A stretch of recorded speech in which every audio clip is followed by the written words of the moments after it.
16 तारीख से यानी कि 16 दिसंबर से खर मास लगने जा रहा है और खर मास के बाद 1 महीने तक कोई भी मांगलिक कार्य नहीं किए जाते हैं। यानी इस खर मास के बाद वापस मकर संक्रांति जब आती है तब जाकर वापस शुभ मांगलिक कार्यों की सहनाई गूंजती है। लेकिन इस बार खर मास से 3 राशि वाले ऐसे जातक हैं जिनकी लॉटरी लग सकती है। भगवान सूर्यदेव और माँ लक्ष्मी की कृपा से उन राशियों को बड़ा धन लाभ होगा। न सिर्फ करियर में तरक्की मिलेगी बल्कि आपका बिजनेस व्यापार धंधा भी नई ऊंचाइयों को छुएगा। आइए देखते हैं इस बार खर मास के क्या क्या प्रभाव रहने वाले हैं और खर मास के दौरान आपको क्या काम करने चाहिए क्या नहीं करने चाहिए। दोस्तों बहुत ही महत्वपूर्ण जानकारी आपको इस वीडियो में बताएंगे, तो बने रहेगा मेरे साथ अंत तक। सबसे पहले तो आपको बता दूं खर मास कब लगता है। हर महीने सूर्यदेव अपनी राशि बदलते हैं। जैसे मकर संक्रांति जब आती है उस दरमियान सूर्यदेव मकर राशि में प्रवेश करते हैं, तो ठीक वैसे ही हर महीने कोई न कोई संक्रांति रहती ही है। इस महीने की 16 दिसंबर से खर मास लग रहा है क्योंकि सूर्य अपनी राशि बदलेगा। 16 दिसंबर को शाम के समय ठीक 3:58 पर सूर्यदेव वृश्चिक राशि से निकलकर धनु राशि में प्रवेश करेंगे और उसी क्षण से खर मास की शुरुआत हो जाएगी। खर मास लगते ही सभी तरह के मांगलिक कार्यों पर रोक लग जाती है, जिनमें न सिर्फ शादी विवाह बल्कि खर मास में मुंडन संस्कार, जनेऊ, चुगल, जड़ूला इत्यादि का काम भी नहीं किया जाता है। यहाँ तक कि अगर आप कोई नए ग्रह का प्रवेश करना चाहते हैं तो भी खर मास के दरमियान नहीं करना चाहिए। अच्छा, इसके अलावा आप कोई नई योजना शुरू कर रहे हैं या कोई नया बिजनेस व्यापार शुरू कर रहे हैं तो खर मास में बिल्कुल शुरू ना करें, वरना आपको उल्टा मुनाफा की जगह घाटा खाना पड़ सकता है। अगर आप नौकरी बदलने की सोच रहे हैं तो खर मास को निकलने दें। कहीं लंबी विदेश यात्रा पर जाने का प्लान बना रहे हैं तो भी खर मास से या तो पहले जाएं या उसके बाद जाएं। कुल मिलाकर के कोई भी बड़े नए काम की शुरुआत खर मास पर नहीं की जाती है। बताया जाता है दोस्तों हमारे जो ज्योतिष शास्त्रीय ग्रंथ हैं उनके मुताबिक सूर्यदेव जब धनु राशि में होते हैं ना, उस दरमियान 3 ऐसी राशि के जातक हैं जिन पर बहुत ही शुभ दृष्टि डालते हैं। तो उन 3 राशियों के जातकों की किस्मत चमकने वाली है इसी खर मास से। बाकी जो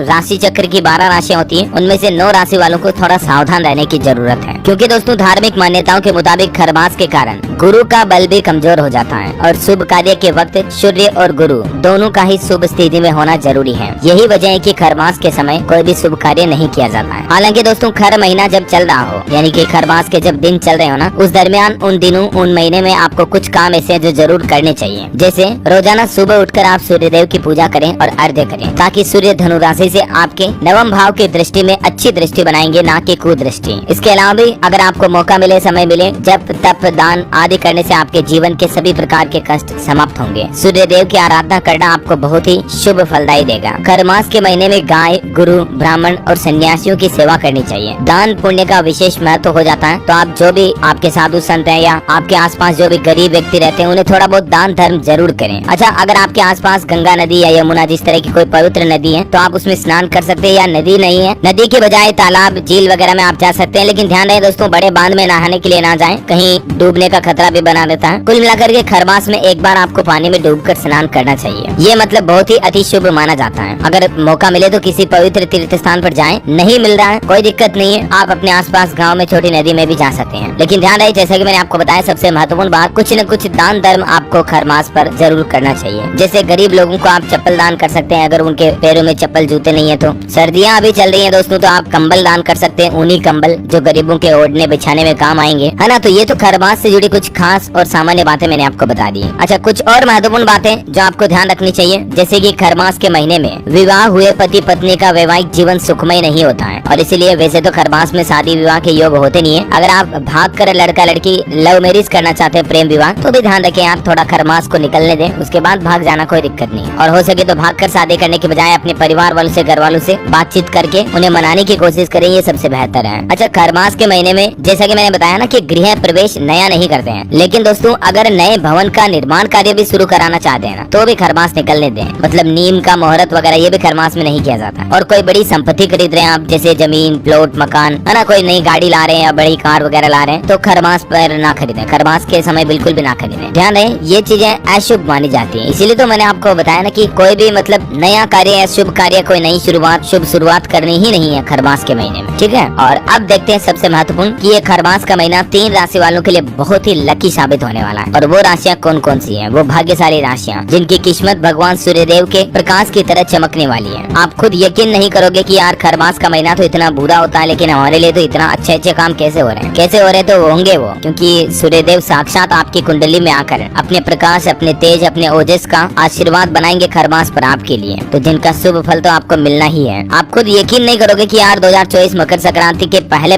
मतलब इतने बदलाव आपके जीवन में आ जाएंगे। जाएंगे, कोई भी समस्या खत्म होने की ओर अग्रसर होगी, कोई भी दिक्कत आ रही तुरंत सोल्व हो जाएगी। चलिए देख ही लेते हैं कि वो कौन कौन सी भाग्यशाली राशियां हैं। सबसे नंबर 1 मिथुन राशि। दोस्तों मिथुन राशि में वे नाम के जातक आते जिनके नाम का पहला अक्षर क, का, की, घ, छ या ह से शुरू होता है, जैसे कमलेश, घनश्याम, छगन, कीर्तन, कुंदन वगैरह वगैरह। तो मिथुन राशि वाले जातकों के लिए अगर आप बिजनेस करते हैं तो ये एक महीना आपके लिए बहुत ही शानदार साबित होगा। आप अच्छा प्रॉफिट निकालोगे क्योंकि व्यापारियों के वर्ग पर भगवान सूर्य का आशीर्वाद तो रहेगा ही, साथ ही माँ लक्ष्मी भी मेहरबान हो रही है। तो आपके काम का विस्तार होगा, बिजनेस का मतलब धंधे रोजगार को बढ़ावा मिलेगा। व्यापारी वर्ग पर माता लक्ष्मी जो मेहरबान रह रही है और यही वजह है कि इस समय आपके पास धन की कमी नहीं रहेगी। और इस खरमास के शुभ फल की वजह से साल 2024 की शुरुआत ही आपके लिए बहुत शानदार रहेगी। हालांकि परिवार के सुख और सुविधाओं पर थोड़ा धन खर्च होगा, तो खर्चों पर थोड़ा नियंत्रण करें। यदि आप नया मकान गाड़ी खरीदने की सोच रहे हैं तो खरमास के तुरंत बाद आप खरीद सकते हैं, कोई भी बड़ी डील कर सकते हैं, आपके लिए बड़ा शुभ होगा। हालांकि दोस्तों अगर आप खरमास के महीने में कहीं निवेश करना चाहते हैं, अपने पैसों को कहीं लगाना चाहते हैं, तो थोड़ा सोच समझकर अगर आप धन का निवेश करेंगे ना तो ये आपके लिए खरा सोना साबित होगा। मतलब आपको आपके निवेश का बहुत ही अच्छा रिजल्ट मिलेगा, ऐसा मतलब प्रॉफिट की अच्छी प्राप्ति होगी, दिखती बात है। चलिए अगली राशि आती है दोस्तों धनु राशि। जो खरमास के महीने में लकी राशियां, उनमें धनु राशि पर भी बहुत शानदार आशीर्वाद रहेगा सूर्य देव का। धनु राशि में वे नाम के जातक आते जिनके नाम का पहला अक्षर ये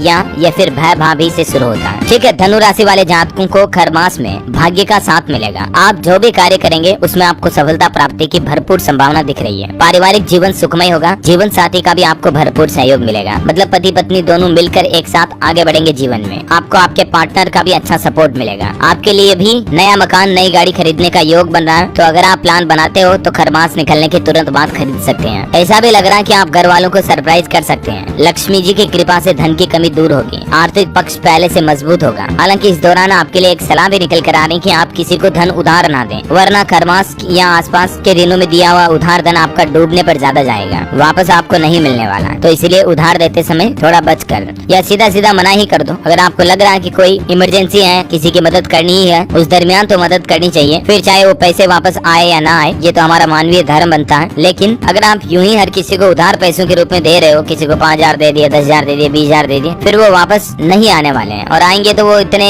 रो रो के आएंगे कि आए नहीं आए, आपका मन नहीं लगेगा कुल मिला, ये बात है। चलिए तीसरी लकी राशि है दोस्तों मेष राशि। मेष राशि राशि चक्र की सबसे पहली नंबर की राशि है और इसीलिए मैंने आपको ये सबसे लास्ट में बताया। मेष राशि में वे नाम के जातक आते जिनके नाम का पहला अक्षर च, चाची या लैला ली से शुरू होता है, या हिंदी के पहले अक्षर ए अक्षर से शुरू होता है, जैसे अभिषेक, अनामिका, अवंतिका। और चेचा पर आप समझ सकते हैं चेतना, चीनू। लैला ली पर जैसे लाला राम, लीलावती, लेला, ये सभी नाम के जातक मेष राशि के जातक कहलाते हैं और इन पर भी भगवान सूर्य देव की विशेष मेहरबानी रहने वाली है इस खर मास पर। हमारे ज्योतिषाचार्यों की टीम के सबसे प्रख्यात पंडित परमजीत कुमार का कहना है कि इस महीने की अंतिम तारीख में 31 दिसंबर को गुरु अपनी ही राशि मेष से वर्की से मार्गी होने जा रहे हैं। तो जिस वक्त ये राशि परिवर्तन होगा उससे पहले ही सूर्य देव धनु राशि में विराजमान रहेंगे। मैंने आपको बताया क्योंकि सूर्य देव तो 16 तारीख से ही धनु में आ जाएंगे। ठीक है, तो फिर क्या होगा, सूर्य और गुरु की युति 10 साल बाद नव पंचम योग का निर्माण कर रही है। और क्योंकि गुरु भी उस दरमियान मेष राशि में वर्की से मार्गी हो जाएंगे, तो मेष राशि वाले जातकों पर तो विशेष कृपा बरसेगी साक्षात गुरुदेव, सूर्य देव और भगवान विष्णु महाराज की। मेष राशि वाले जातकों पर व्यापार बढ़ोतरी होगी, अच्छा मुनाफा कमाने का मौका मिलेगा, आय के नए नए स्रोत बढ़ेंगे, खर्च और इनकम दोनों ज्यादा होंगे। इसके कारण आपका बैंक बैलेंस भी बढ़ेगा, परिवार में खुशियों का माहौल रहेगा, करियर और कारोबार में सफलता ही सफलता हासिल होगी, नई नई तरक्की मिलेगी। आप खुद जीवन में ये महसूस करोगे कि यार ये खरमास तो बड़ा चमत्कारिक साबित हुआ। तो ये दोस्तों मैंने आपको 3 सबसे भाग्यशाली राशियों के बारे में बता दिया, मेष, मिथुन और धनु। बाकी राशि चक्र की दूसरी राशियों के लिए भी खरमास का महीना सामान्य रहने वाला। और भी आप किसी नाम का या किसी राशि का राशिफल जानना चाहते हैं तो कमेंट करके बताइए मुझे। आप भी चाहते हैं कि सूर्यदेव की कृपा आप पर बनी रहे तो इस वीडियो को लाइक और शेयर जरूर करना। हमारे फेसबुक पेज को फॉलो और लाइक भी कर लीजिएगा। यूट्यूब चैनल को सब्सक्राइब करके बेल आइकन भी दबा दीजिएगा। धन्यवाद दोस्तों।